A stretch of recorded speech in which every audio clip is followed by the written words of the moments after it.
What's going on, everyone? We are back for another edition of the Bleed Los podcast, Carne Asada. We've got quite a bit to dive into. The Dodgers swept the Reds, avoided a sweep by the Diamondbacks, and are on the heels of Philly for the 2 seed. Will we clinch it? It's magic number month. All that and more coming up next.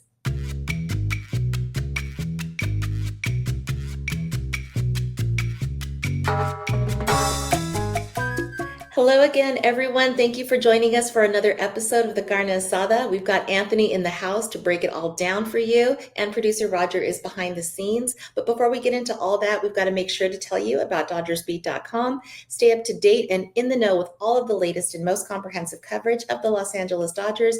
It is your one-stop for articles, interviews, contests, merch, and more. Never miss a beat and check out DodgersBeat.com. Anthony, we made it to September. How are you, and why did the boys in blue make it so stressful? September, October is my favorite time of year. This is the most stressful time of year. I know people think the holiday season is stressful. No, if you're a baseball fan, this time of year is your most stressful time of year. I'm glad we're here. It feels like a long time ago when we were talking about like the excitement of Japan and all that. And now we're here, the nitty-gritty. It's time to like lock in and try to repeat as world champions.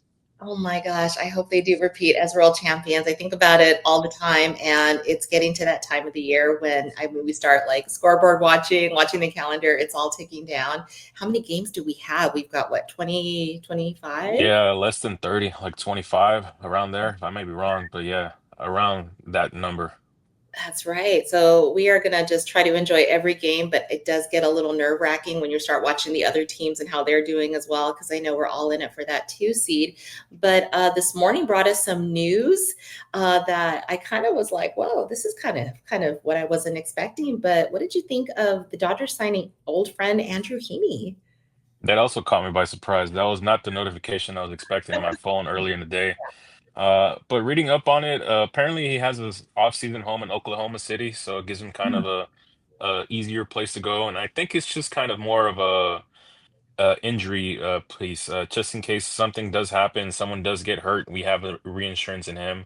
I really Mhm. don't think he's going to play a major playoff role for us this year, but he's kind of just more injury depth at this point, if something does come end up happening here. Yeah, I was surprised they had their eye on him, but then I thought about it for a second. I'm like, well, he had his best season when he was with us, so maybe there's something they can unlock there. I don't know, but it'll be interesting. I'm thinking a lot of things probably have to go astray for that to happen, but I'm sure we'll get all into the things that were the highs and lows of the last 2 series in just a little bit. But one thing that prior to this signing, that fans were kind of clamoring for when Boston released our old pal Walker Bueller, some people were really big on having him come back. And I know there was another part of the fan base were like, yeah, no, that's it. Those days are done. What was your take on Philly snatching up Bueller? Well, first of all, I think he's like the perfect player for Philadelphia, just like his personality, I think would mesh well with that crowd, essentially. But I was kind of with the crowd that I wasn't really excited to see him make a return with us. Mhm. I feel it's best that his Dodger chapter ended in New York when he threw that last strike and we secured the World Series. Because I feel like if he were to come back and he's not that same guy that we saw in the late playoff run, then it kind of tarnished his legacy a little bit. And towards the end of last season, there was a chance there that he probably wasn't going to make the postseason roster or probably even Yeah. survive all the way to October. He might have been cut there. He said it himself while he was celebrating in the locker room that he thought he was going to get cut off the team. I remember he said that to Vassay. He used other fruity language I can't use on here, but yeah, so I feel like for him it's kind of just a struggle. He kind of gave his best years for us and he's trying to recover from those 2 surgeries. It's kind of 2 hard surgeries to come back from, same arm and everything. So for him, I Mhm. wish him the best and I hope he's able to continue as a major leaguer as long as he can or as long as the game has him for. Yeah. I what only thing that scares me about it is Bueller tends to be a postseason, he wakes it up in that Yeah. time. And there is at least a decent chance that we could see Philly down the stretch. And it would just seem so, I don't know, odd to see Walker Bueller pitching for Philly and doing well against us, which is not how I want the season to end at all. Yeah. So if we have to not, have postseason Bueller, I'm hoping that, the Dodgers maybe don't have a collision course, but we shall see because Philly looks to be, they were pretty sharp today in the game. So we'll talk about that. But let's kind of go back a little bit to the first series since we last spoke. The Reds came to LA, and you know how much I hate to say sweep. I think you do too, but I Yeah. said it and I'm gonna give myself credit. We swept them. Really amazing pitching. I think that's going to have to just be the theme of this show by our starting pitching staff. Bullpen's another story. But what were your overall takeaways from just that whole series? Because it really did help us breathe a little bit easier. I was pretty impressed because going into it at the time of recording, the Reds were the last team in Major League Baseball who hadn't been swept. So they were going to go down without no zero fight, and I said the first game would be the hardest because Hunter Green was on the mound, and I guess Mm, their plan of attack was kind of just to like ambush him early. Andy Pages had that really big game, and Emmett Sheehan went out there and dominated for 7 innings, just lights out stuff. So I was kind of surprised that we went out there and kind of took care of business. And again, it was that false sense of hope, like, damn, we're back. The Dodgers are back, and then only for like 2 days later, we're like, well, that was fun for like 3 games. And like now we're sitting here watching them struggle against Arizona. So yeah, that's kind of how I felt going into it. But I'm glad that we were able to sweep the Reds. But at the end of the day, we ended up dropping those two against Arizona. So I know, and I feel like that could have been our time to gain a little distance. But one thing that really just stood out to me in the Red Series was Kirsch. He had in the month of August, capped off by the Red Series, 5-0. He was a starting pitcher with 5 wins, which has happened historically. That I think it was 566 times in Major League Baseball history that a pitcher has done that, but only one, Clayton Kershaw, has done it in under 400 pitches since pitches were first being tracked in 1988 by and this is by from OptiStats. And it just makes me think in year 18, Clayton Kershaw, could anyone have put that in their bingo card that he would be this dominant at this stage in his career where you cannot write this man off? So just your thoughts on Kirsch and just how incredible a piece he has been for us this season. see, when we first signed him, I thought this was gonna be like the nostalgia tour, kind of like, okay, like one final farewell. And like I was watching the game with my dad, and I'm like, the reason we're like in first place in the NL West is kind of because of Kershaw. Kershaw's kind of been carrying this rotation for the month of August, and I kind of threw out the ideas like, damn, well, like if he keeps it up this year, like I kind of want to bring him back next year.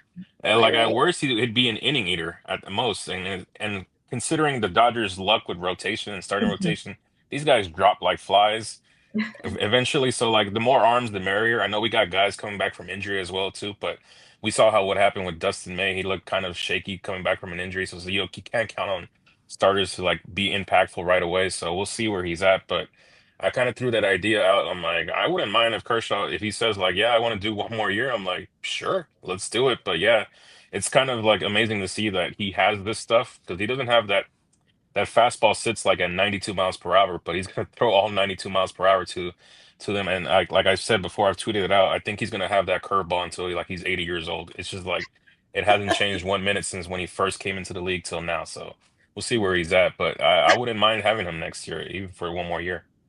I think so. I think fans would welcome that. I know he's going to have his bobblehead coming up in the month of September. That I think we all, myself and some people, that my family and friends want to go get that. But I don't want that to be the end. And this would be the last month of regular season for him, if that's true. And I'm still not done. I think he can.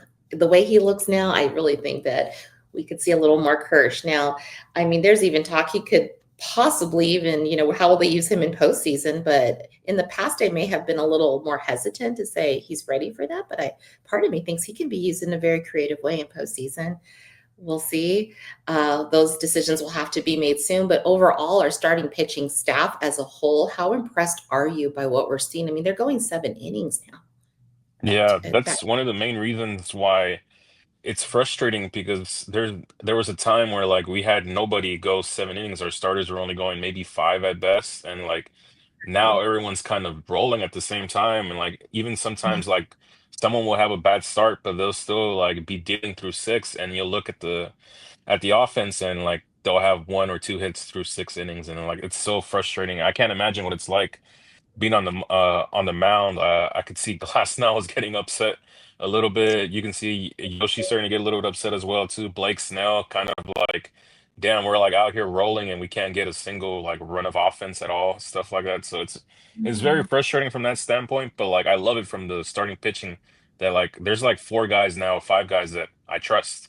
Like I all the faith in the world. Like if game one of the division series or the wild card started, I wouldn't mind seeing any of those 5 take the ball and like go ahead, it's your game, lead us basically. But again, the issue comes with relies on the offense. Like we're relying on these guys to score more than 1 run, and that's Yeah. where it scares me. In the short series, like 3 games, that's what scares me the most.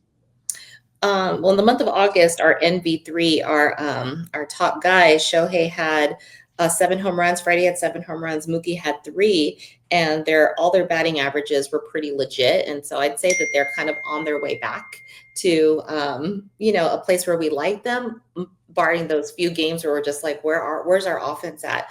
I'm not so much worried about them, but obviously the pieces that we have been seeing running out that we're going to rely on to win some more games in September, that scares me a little bit because, um, they haven't been super reliable every day that we need them to be. And some of those games that we could be up, we're not up because of that. So yeah, when you say offense, that's what keeps me up at night in addition to our bullpen. And then just those defensive mistakes. Sometimes we look like a little league team out there playing like, Oh, it's bad. It's really bad. Yeah. and that's where I'm like, okay, what in the month of September do we need to just see? That's it. We not see these types of mistakes anymore. What do we tell these boys? What do they need to get in their head that we like their biggest issue in terms of defense this month? I think it's just more like we don't have that guy, and maybe it's just Max Muncy. He's just been up and down, like a guy that kind of gets after everyone in the dugout. Yeah. Like, come on, guys, it's time to like be serious here. Because yeah, it's frustrating because those errors lead to big innings, and the way the offense is struggling, like the last thing our pitchers need is big innings from the opposing team, because then Yeah. they usually tend to have those big innings late in the game as well too, like in the 6th or 7th inning, and now you're Mhm. playing catch up and you have to score like 3 runs late. It's not gonna happen. We're gonna need like a miracle essentially. If it wasn't for Will Smith's walk-off grand slam yesterday, this is a different completely podcast.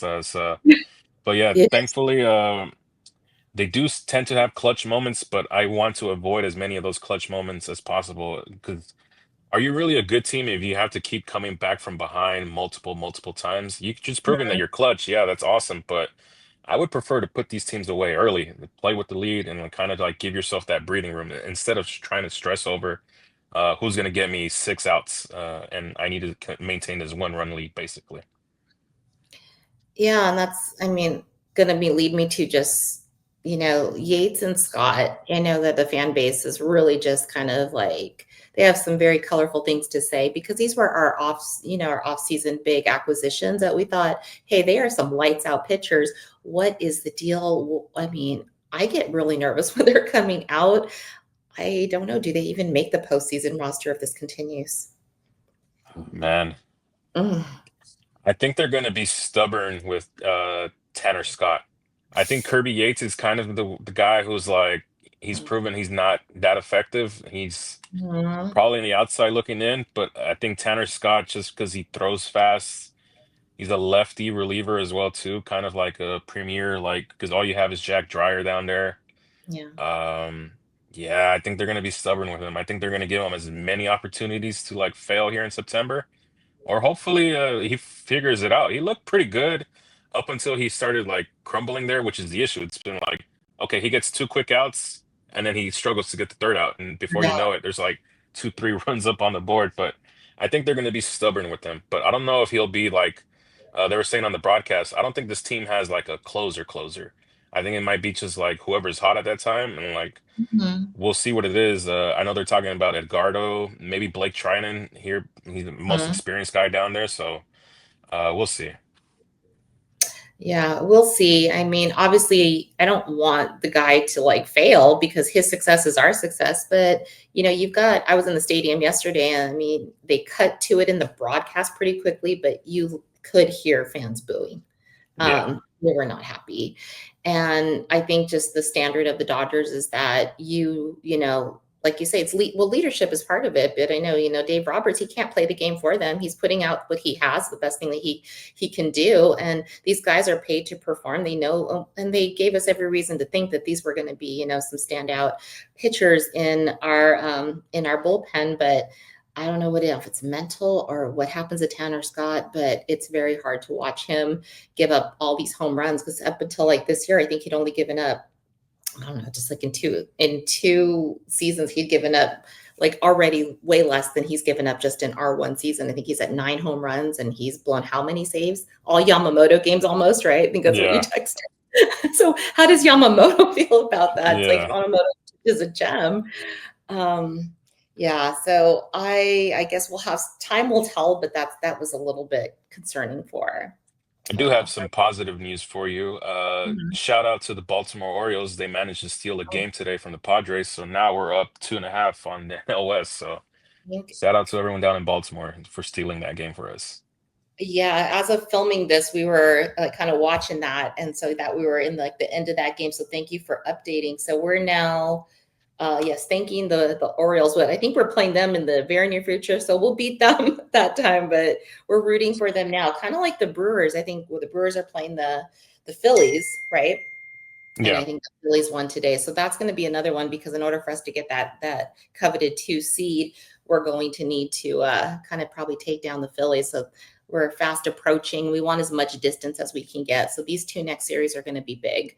But one piece of news that wasn't so fabulous, Vesia, who has been another big piece for us this entire season, he is on the IL. I think it's kind of dated back a little bit, so shouldn't be too long. It didn't sound too concerning. But do you think now, with injuries coming up on other teams, because just today I think the Padres had a big injury on their mound, Shelby Miller as well for the Brewers, and you just hear like the guys' bodies around the league, of course they're going to start, breaking Yeah. down. Anything can happen. I mean, we're getting close to the 162, and I think that the Dodgers are well aware of how injuries can curtail a season. Do you think that even at the slightest sign of like, okay, he's uncomfortable, this is happening, where they're really going to try to watch all of our guys closely and make sure they're as fresh as possible for October, and it's just maybe a reset for Vessi? Or do you think that this is more concerning than that? I think it's a reset. I think he said it himself. It's kind of more like a precautionary thing. He just felt something and like he didn't want to like go out there and risk it if it's not necessary. Mhm. But yeah, we're at that point of the season in September and like October where guys are just essentially on their last legs, kind of like everyone's kind of broken, bruised, and hurt. But like we saw last year, especially in the playoffs, no better testament than Freddie Freeman, basically out there on duct tape and like icy hot and like basically doing like whatever voodoo he had to do to get healthy and essentially to play through that playoff run. But at this point, like if you're feeling something, it's best to like tell the training staff like, hey, like I was throwing, I kind of felt something in, I don't know, in my back or like my ankle is kind of hurting. Like it's better to take like a few days off and try to get back to 100% or close to it than like forcing the issue and then now you're seriously injured and now you're essentially a threat to like miss the rest of the season. So if it's Mhm. just something that he felt while throwing, like, all right, cool, let's go from there and like let's take a few days to kind of just sit down and like not do anything baseball related and we'll go from here. We'll go from there. Yeah, I want them to really just kind of watch our guys as close as possible. I want our starting pitching to stay healthy. I want all of our guys to be, it's their key pieces to be as fresh as possible. Obviously, we're going to see some pieces coming back from the IL this week and in the coming weeks. And, we want to watch them close as well to make sure they don't re-injure anything that could, make our season go astray. But I'm looking forward to Muncie coming back. I think it got a little delayed because he wasn't feeling super well. But when he comes back, I feel like what you mentioned earlier, that he's a piece where he knows what it's like to be a Dodger long term. And I think that just his presence and just the way that he plays the game is a really key piece to have in the clubhouse. Because I mean, and I think Kirsch is probably another one. It's like to tell guys, hey, we don't do that here. This is how we play the game. This is how we approach it. And it's been a successful recipe for so long. And so I think obviously with losing Taylor, losing Barnes, and just having some different pieces kind of be moved around this season, they just need to make sure that they remember who they are. They are still the Dodgers and they play the game a certain way. And if we can remember that these next month, 2 months, we're definitely going to have a shot at the crown. But what I was kind of just a little bit taken back by was, did you catch Robert's presser where he sounded just a little more aggravated with the players than he normally sounds, because he never throws players under the bus. He really is kind of like saves that if he is going to talk to them in a certain way. It's usually, I think, behind the scenes. But he did sound a little bit aggravated after the Teo. There was a game where Teo was benched, right? Yesterday's game. And prior to that, there was some really unsettling errors that the guys were making on the field. And it seemed to be that he was like, he said some just, things that we don't do that here. And no one is exempt from the bench. You got to play, said, you got to play the best players. We got to be better. And it sounded like he was getting like a little bit testy. And do you think that that's something that the players need to hear from their manager? Like, it's time to wake it up and play better. Yeah, there's also a little bit like aggravation with me. Just kind of more of like, I don't know if it's like lackadaisical for better or lack of a better term, but like it feels like it's been a constant issue all year, but at the same time, the solution has been the person that's out in left field. Like if he wasn't as bad as he was, I don't want to say his name no more because I saw the facial expression you made.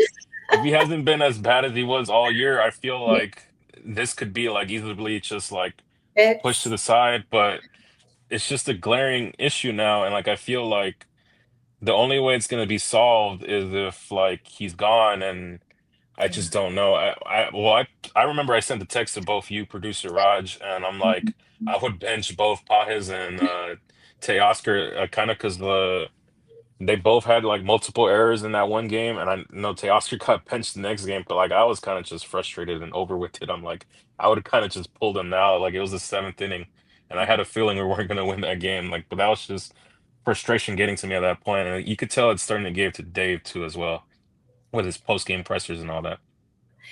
It is, because he has to have a sense, like, I mean, we're feeling it as fans. He's feeling it tenfold. It's like sometimes I think fans think that, it's like, what are they doing? Don't they see? I mean, they see it. Not only do they see it, it's in their face.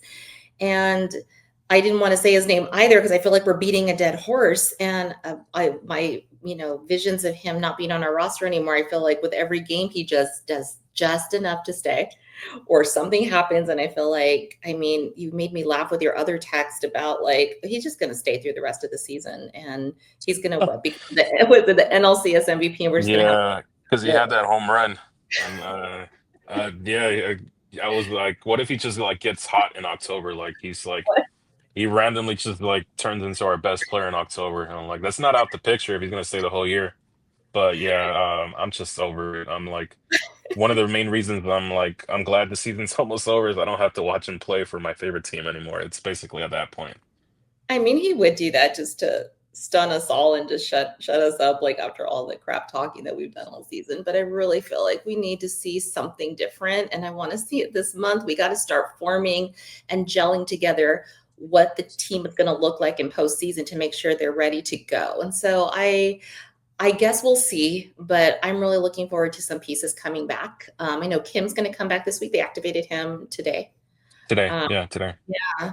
And, we'll see how Kopech does. I know he was activated today as well. So we're going to see them very soon. But I mean, do you think that they'll be needle movers? Because, they haven't been so super lights out in all ways prior to the IL. I think he will be. Kim was very effective early on in the year, and you could Mhm. tell this shoulder was really bothering him there towards the end of his stint before he hit the IL. So I really do think he's going to be an effective piece for us. In Mhm. left field, I'm not sure. I kind of have to see it to believe it. I don't have access to, well, I don't watch AAA games just because I'm busy during the day and I don't have time to see it. But a lot of guys down there saying he looks good, but again, I have to see it up here to kind of believe it. Maybe a few games here and there, kind of test them out, and we'll see from there. Kopech, the same thing. Like I know his control has been an issue, but I feel like once he gets out there, he'll be fine as well too. But again, kind of like we're trying to fix a hole here in the left field, and I feel like we're not going to be able to fix it until like Tommy Edman comes back, and he's fully 100% healthy, because he can go slide out to center field, or you can put Kike out there at center field, and you can slide over Teoscar to left field, and you can slide over Andy Pajes out to right field. So we'll see Hmm. where we're at later in the month, mid-September. Well, hopefully Muncie's back and Edman's back, but for right now, we we just kind of have to see and like experiment till then.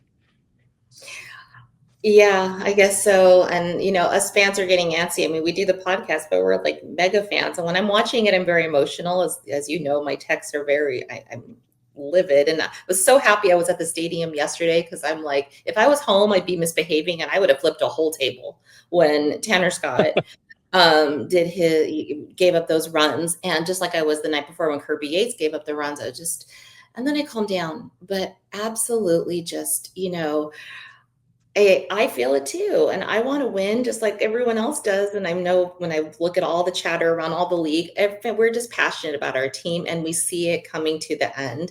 And so this is where I'm just going to have my creative segue to one of our sponsors, but. Obviously, people have a lot of things to say. We all say them online. And sometimes people misbehave online too, which brings me to our sponsor. This episode is brought to you by Delete Me. Delete Me makes it easy, quick, and safe to remove your personal data online. As someone with an active online presence, privacy is really important to me. Have you ever been the victim of identity theft, harassment, doxing? And if you haven't, you probably know someone who has, and Delete Me can help.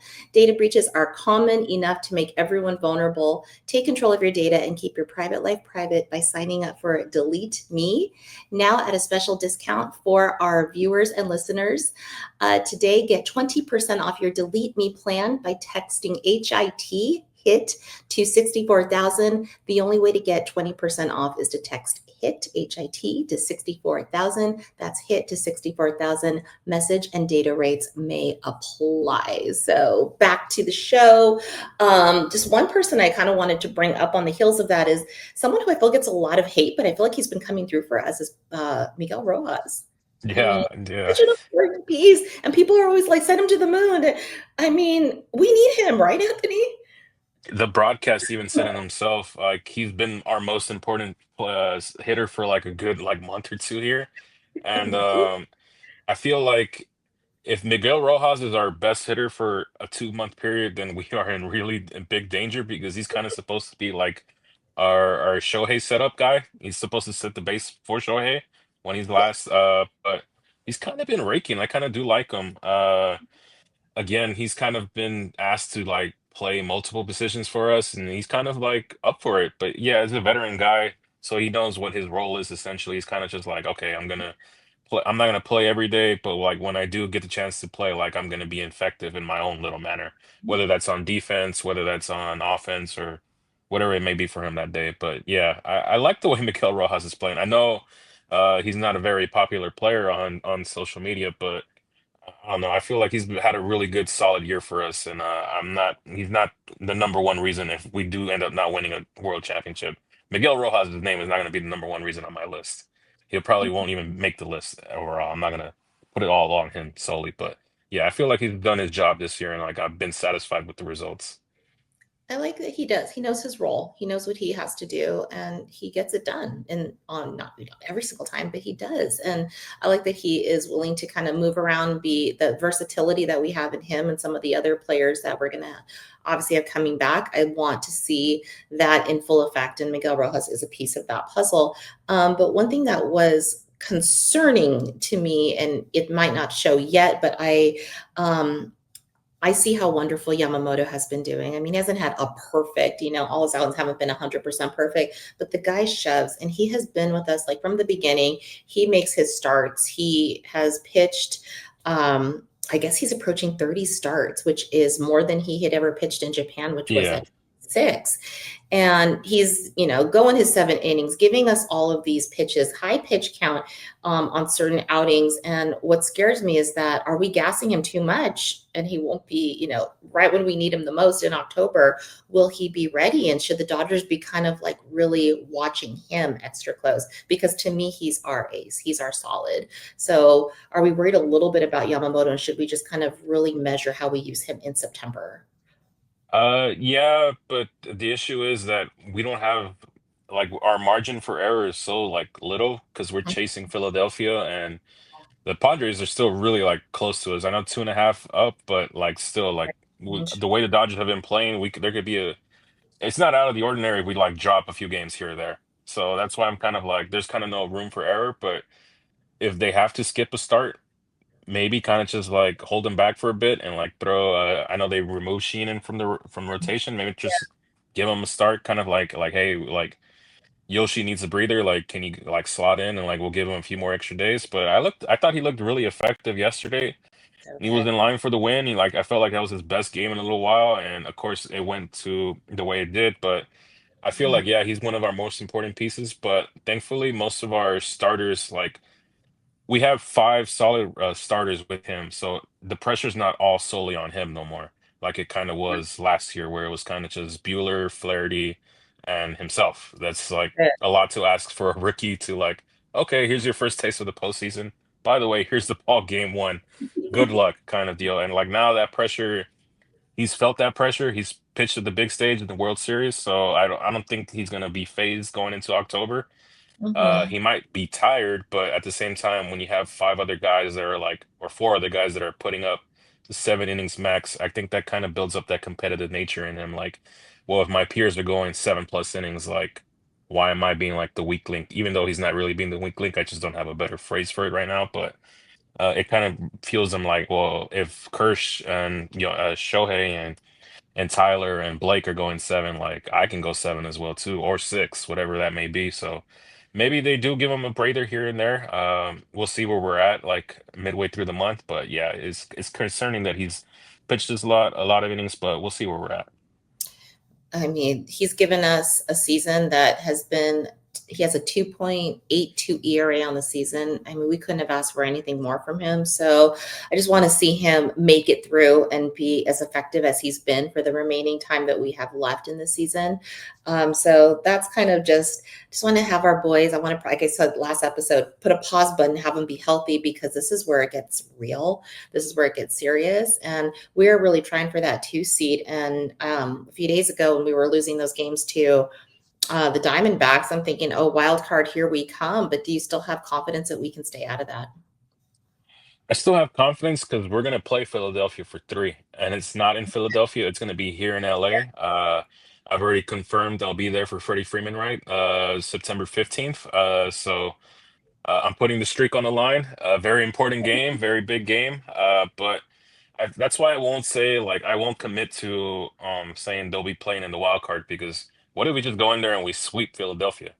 Like Philadelphia, a lot of the tweets I've been reading from Philadelphia fans, they're worried because they have a pretty hard schedule, and the Dodgers schedule is in theory easy, but like we've seen them play like the past like 2 months, and they're capable of playing down to competition, which is frustrating. Mhm. So we'll see, but I that's why I don't want to confirm and say like, oh yeah, they'll be playing in the wild card. No, I kind of want to wait till like the last day of the season to see where we're at. I yeah, I'm getting nervous. I feel like that's going to have, like you said, I think last episode too. It's going to have a very playoff, atmosphere. It's going to be the marquee matchup of the month because I think that's going to be a real decider on how the season may end up.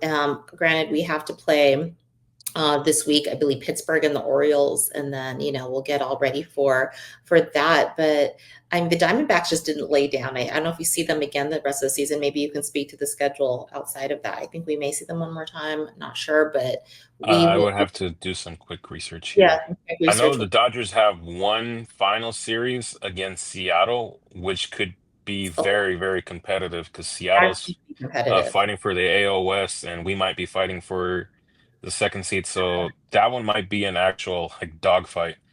That is. Uh, yeah, we play Arizona again in Arizona for 3 before Seattle, so Okay. September 23rd to the 25th, and Mm. then we have the Giants and Rockies kind of thrown in there. Giants aren't laid down either at the end of theirs. They may not see Yeah, like, a pathway to, October dominance, but they would love nothing more than to spoil some people's seasons and, yeah. take it away. So we need to really just kind of play every game, not play down. We've been playing down to some of the sub 500 teams, and that needs to stop in September. That's my biggest thing is cut that. Every team now, every game matters. We need to really take it, but I don't know. Uh, where it's going to go, nobody does. But I do not know how we got 35 minutes into this episode and not bring up Shohei Ohtani. I mean, so much I want to say on him, but he had his other 50-50 bobblehead night since we last spoke. And if you kind of track his bobblehead nights, he does something magical every single time, dating back to even the Shohei decoy bobblehead, 2 home runs, 2 stolen bases. And then you go through a walk-off home run when he had his MVP bobblehead. And then the last two 50-50s either has 2 home runs, 6 RBIs, or he pitches 5 innings, 9 Ks, 1 run. I mean, you name it. The guy is incredible. I I'm just so excited that we're finally seeing the Shohei pitching dominance mixed in with the hitting. Um, he does different things on different days, but I mean, he really lived up to everything and more, and just what he brings into the stadium. I was there. I'm there a lot, but especially yesterday, I just kind of took the crowd in. The guy is like his own economy. The guy, people are there to see Shohei, not just the Yeah. Dodgers, but Shohei. I mean, can you say enough? I don't even know words anymore for him, but how lucky are we to have this man performing at this level, um, and just to be witnesses of it all? I think this is going to be one of those things like we won't really appreciate it until like it's over when the contract ends and like Yeah. he's retiring and he's walking off into the sunset to go do whatever Shohei Ohtani wants to do for the rest of his life. And then we're kind of sitting here like reminiscing on like whatever this era of Dodger baseball ends up being. And we're like, you remember when Shohei like hit 50-50, like how insane that was his first year as a Dodger? And I feel like it's just going to be like that would be the continuous conversation for like decades and decades and decades because they're going to just keep playing those highlights, whatever it may be, for future generations. And it's going to be one of those things like you kind of just had to be there to believe it kind of deal. Like Mhm. there's generations of like players or kids now who like are watching highlights, but it's not the same thing watching the highlights than kind of like living it day by day, watching it day by day, going to the stadium, seeing what he does kind of deal. So like it's gonna be one of those things where you're gonna have to appreciate it once it's over. Because right now in the moment you kind of get lost in it. I know I Mhm. certainly do get lost in it. Like especially the first time I did see him pitch in San Francisco, like Yeah. before I even knew it, it was already like the fourth inning, and like he had just mowed down through 3 innings pretty effortlessly, and I was Mhm. like what just happened? Like how is it the fourth inning already? Like I Right. looked up, like we sat down, we got in our seats, and like I was just like so mesmerized, and like before I realized it, like oh he's Mhm. already out the game, he's done, he's reached his limit for the day, and like my brother was like yeah, like it was kind of like. We didn't say any. Normally when we go to the games, we like talking like, oh, like I don't like that pitch here. What do you think he's gonna Yeah. throw next? And like we kind of just sat in silence for 3 innings, just like watched him. So yeah, yeah, I think it's gonna be one of those things like people are truly gonna appreciate it once it's done. Whenever he decides to retire, it's gonna be that's when he'll get us flowers. I feel so lucky. And sometimes I get lost in it too, maybe take it for granted. And I know other fan bases, anyone would have wanted Shohei, and sometimes their ire and hatred online really doesn't come from not actually liking him. It's because he's an opposing team's member. And it reminded me a lot. I was thinking this week of Kobe, because even though it's different, it's a different sport. There was such greatness in it, and I had the opportunity to see Kobe play at Staples Center several times when I was younger, and I reflect back on that as some of the greatest moments, like that maybe I didn't fully grasp how big it was at the time, but they're so meaningful. And I think that Shohei is his own version of just greatness that you just really can't even put words to it. And I'm an English teacher, and I don't even have adjectives to describe him anymore. I'm just love watching him. But not to say that there's not other great players around the league. I think the chatter this week was Kyle Schwarber. He had hit 4 home runs in a single game, and he's got numbers that are really, really good. We're going to see him, in the very near future. But there's been talk of like, oh, maybe he's the MVP this year. What's his case for MVP?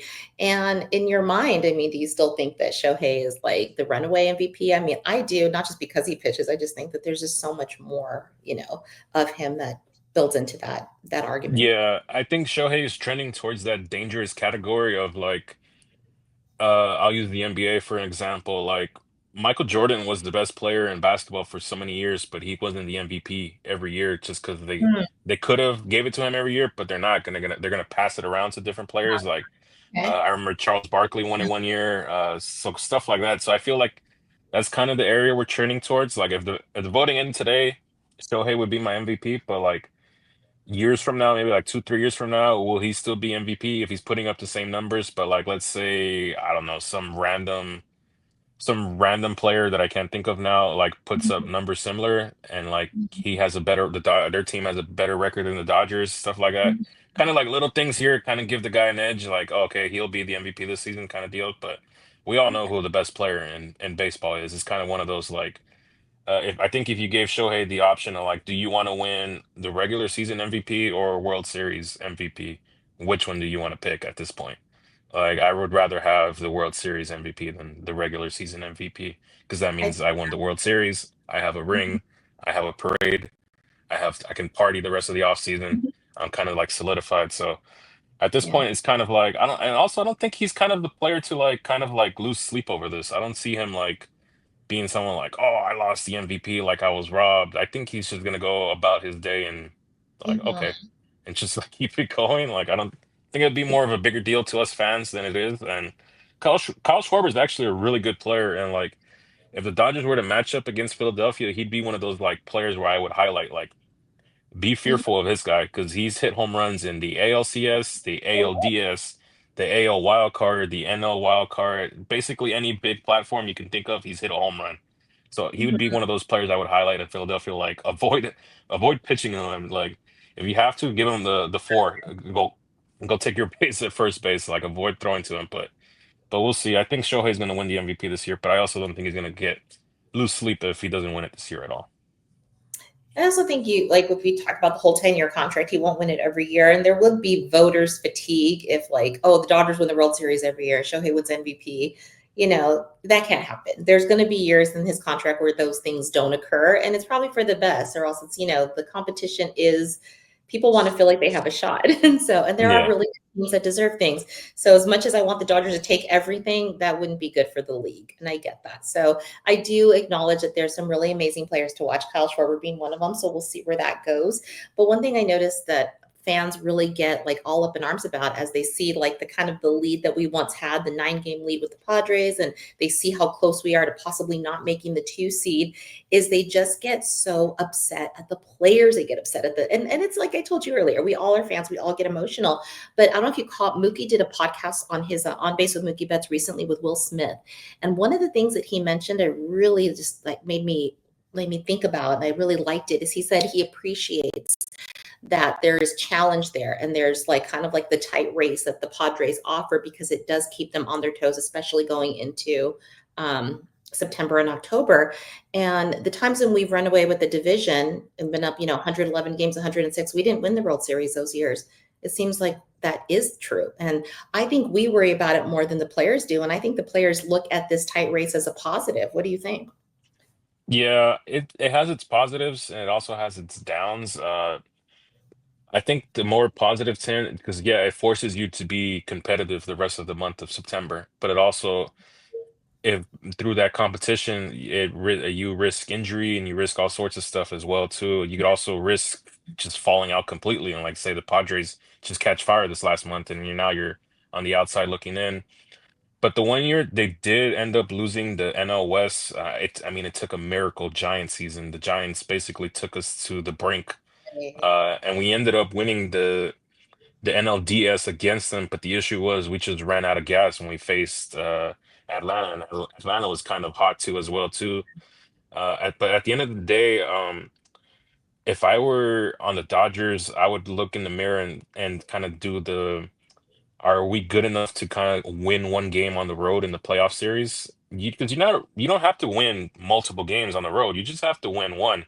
Can One. you steal one essentially? And they proved last year that yeah, they're more than capable of going to an opposing arena or stadium and winning a game. So it kind of does force them to like be competitive, but also the negative is if if you run away with the division and you win like 120 games, 116, and you try to turn on the engine in October and it doesn't turn on, kind of Oh, like that Diamondback series where they kind of just swept us and it kind of embarrassed us because the yeah. Dodgers tried to turn on that engine and it didn't work, and you're kind of like before you even realize that your season's over and you're kind of left like, well, what next? It, like more questions than answers, and like that's the biggest issue. Like you keep trying to rely on like turning it on, turning it on, turning it on, I relate to like you have a nice fancy car. The Dodgers are a nice fancy car. They're a Ferrari, but the check engine light goes on, and you don't go take it to the mechanic.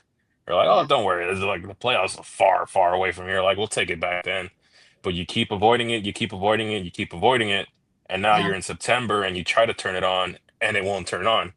So what do we go from here? So we'll see where they're at. But yeah, that's my biggest fear of like playing down a competition. You try to turn it on and it doesn't turn on and you end up getting smacked in the face. I think that's why fans get so crazy when we see that we don't score those like those one or two games against when we played the Diamondbacks this past week where we can't even get on the we got shut out, can't we can barely score one run. It's like you have visions of that exact series where we couldn't do anything. And what happens in a short series if we do have to play the wild card and they simply don't turn it on or it doesn't click and we're out. And I think that's where some of the nervousness and the anxiety comes from is because it wasn't that long ago that happened and those scenarios Yeah. can happen in baseball. So a little scary, but one thing that was released this week as we kind of round out the show was the schedule for next season was released. And this is a year, unlike the last 2 years, where they're not going to play in international play, travel overseas prior to the season, start a little earlier. And you remember that Mookie got sick when they went to Japan. And I just feel like with the late season and playoffs starting so early again, I don't think their body's fully recovered. I don't think that's breaking news. And it really affected them this entire season. So are you excited and happier for this upcoming season that they're starting on March 28th and not like, I don't know, 3, 4 weeks earlier than that? Yeah, but the issue is World Baseball Classic this early on in the spring training. So Oh, Shohei, Roki, Yoshi will more than likely be with Team Japan. The rest of the guys will be here on the States. I think Team Mexico, Team USA will be playing in Texas. I know they'll be playing in Puerto Rico and the Dominican as well too, but mhm. uh we'll see where they're at. Again, the our Japanese contingent, their off-season homes are in Japan anyway, so I don't think it would be much of a bigger issue. It'd probably be an issue when they report back, but Okay. the way the World Baseball Classic is, they'll be back in the States for the knockout round, essentially. So they'll probably be Okay. adapted and stuff like that. Depends like if the Dodgers are gonna let like these guys go. Like if Team Japan asks, like, well, can Shohei pitch? Are they going to put a limit to how many innings he can pitch? Like, yeah, he can pitch, but he only gets 4 innings. Same with Yoshi, same with Roki. Kind of Mhm. deal. It's kind of that fun time of the year, World Baseball Classic. But Love we'll that. see how many Dodgers actually end up participating in it. Off the top of my head, I could see Freddie Freeman. That's what I I was could see asking. Shohei. I could see Yoshi. I could see Roki. Mookie, maybe. Will Smith also maybe. I know Cal Raleigh got announced that he's going to be the starting catcher there, so maybe Will Smith says yes, maybe he says no. Got Kike. And then Kike, yeah, for sure. And then you guys got like Teo. We'll see what happens. The Dominican team is usually very stacked, so we'll see if he even makes the roster or not. I know Venezuela. Anthony Bonda said he would love to do it for Team Mexico. So we might have a lot of guys That's at a the lot. start of spring training. We might be like seeing like Zaire Hope, and it might be good because like guys like Zaire Hope get opportunities maybe down the line, like they're fast tracked into the majors and stuff like that. So we'll see where we're at. But yeah, we can see a very different Dodger team to open up a spring training next year. So we'll see where everyone's at. But yeah, I actually love that last World Baseball Classic. I'm surprised I forgot about that. But yeah, a lot of our guys could likely join that team. But I actually really enjoy watching it. It's so much I do fun for too. them. So Hopefully I'm planning to that, be there in Houston to watch Team Mexico and Team USA play. So that's oh, my goal for next year. oh, you have to report all back on that and get some merch. I'll sell you if you can get me some. Yeah, I'm gonna want that. But that should be exciting. And some other just exciting things that kind of went through my feed earlier today. And I wanted your take. We were voted, our Dodger Stadium was voted the most Instagrammable park in all of the parks, beating out the Yankee Stadium just by a little bit. And that was based on hashtags and people who I guess post from their seats. And of course, Dodger Stadium has 56,000 seats, but there was an average of 12.32 photos per seat. And we had 791,000 hashtags Jeez. in the last year from Dodger Stadium, with our skyline and the way that it's just set up. It's so beautiful. And of course, the weather must have a factor in it because it's always so fun to post from there. But yeah, research conducted by Flash Pics and LA Magazine posted that Dodger Stadium most Instagrammable ballpark. And I mean, I'm not surprised, but I've only been to one. You've been to more. You've been to, outside of Dodger Stadium. Yeah. So do you agree with that? Or do you think that there's another stadium that gives Dodger Stadium a close run for their money? See, I haven't been to many, but I hate to say it, I like Petco Park Stadium because it's kind of like in the city. It has like that nice back out in the Yeah. outfield. Mhm. But yeah, Dodger Stadium is really up there because essentially the view going up the hill, you can take a nice view of downtown, that picture there.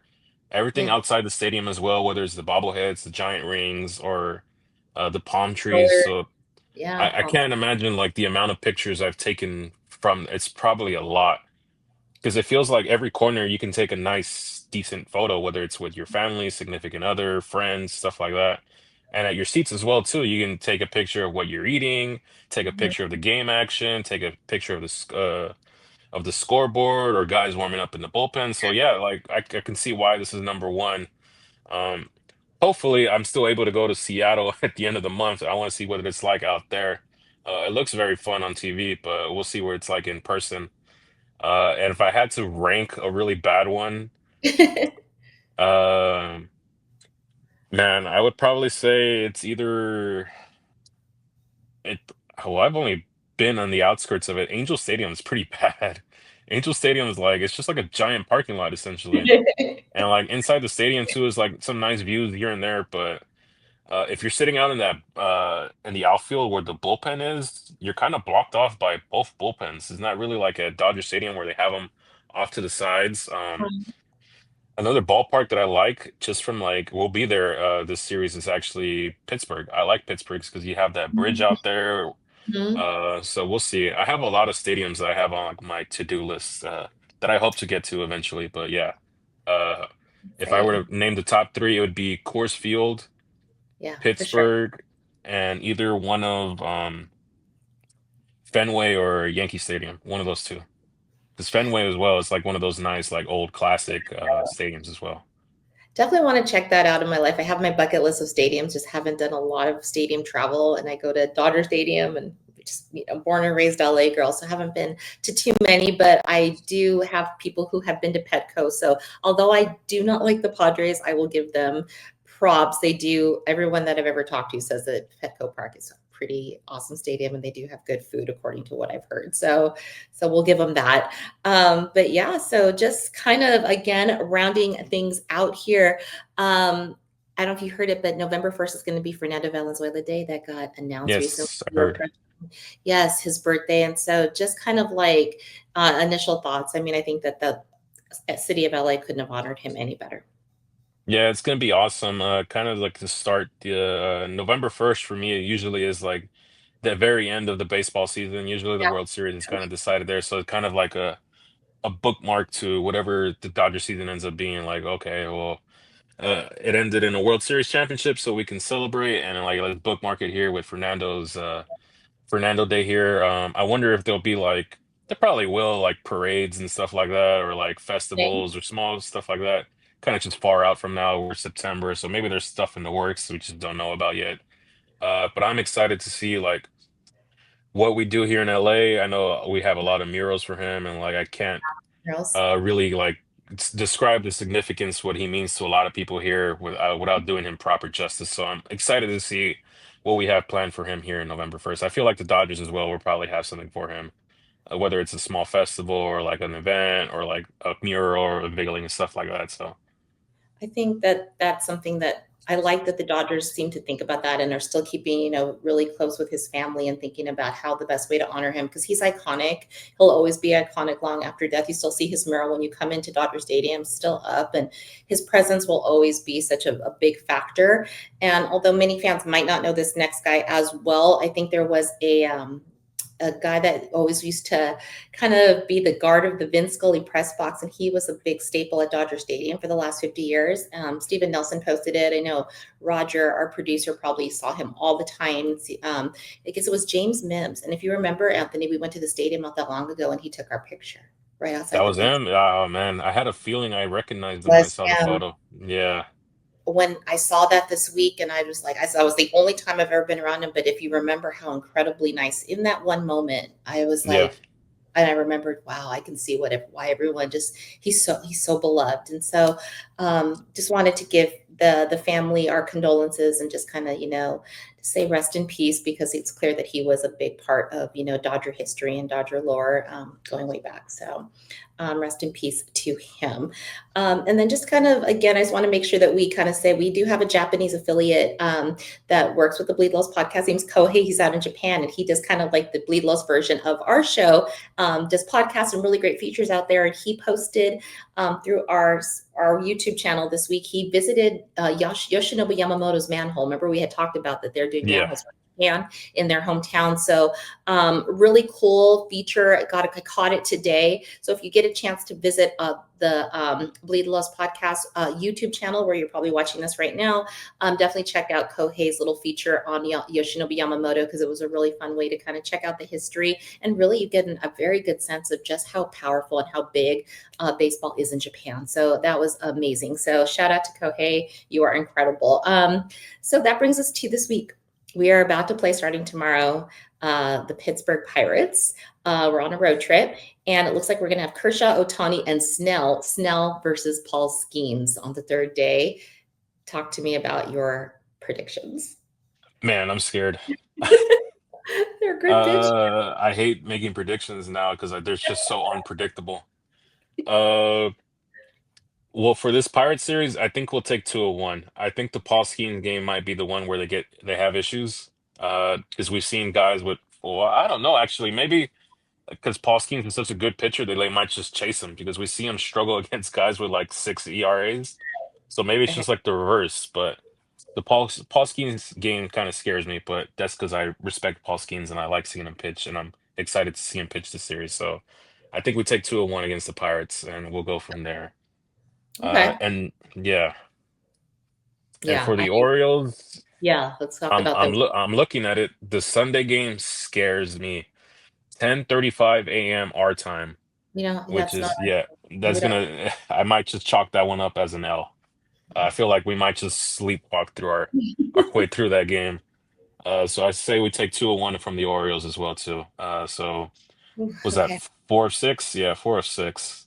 4 of 6. Okay. I mean, they really can't afford anything else. It's either sweep or 4 of 6, guys. That's what you Yeah, got to do, because we are down to the last days of this. And I mean, it's going to be what, magic number time. We're really looking at what do we got to get our division. The Padres do have their work cut out for them. So if anything, the good news is we have the tiebreaker at the end of the day, but that we can't rest on that. We still have to play every game. Like, it really does matter. So looking forward to some baseball. I know I'm getting ready for the stress, but it's coming, and it could all yeah. end, in our favor. I'm really going to be hopeful for that. But yeah, that concludes my notes, unless you have any final thoughts. My final thought is to my friends and family in October, please stop trying to confirm plans with me. I don't know yet. Like Everybody, everything is dependent on the Dodgers. I don't know if I'm going to be busy the first week of October or not. So it's you kind don't of know. up in the air. Yeah.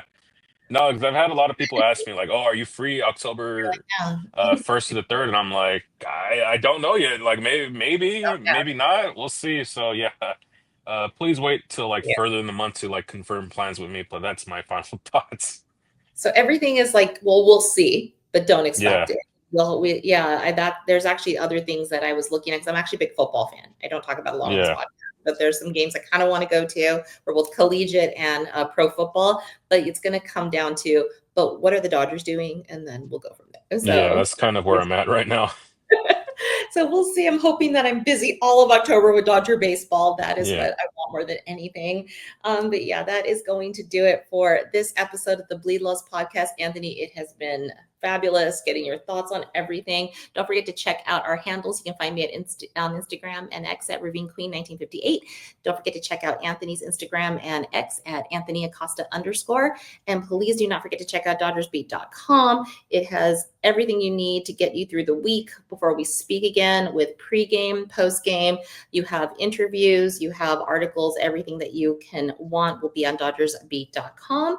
And for the next week, let's go Dodgers. Go Dodgers.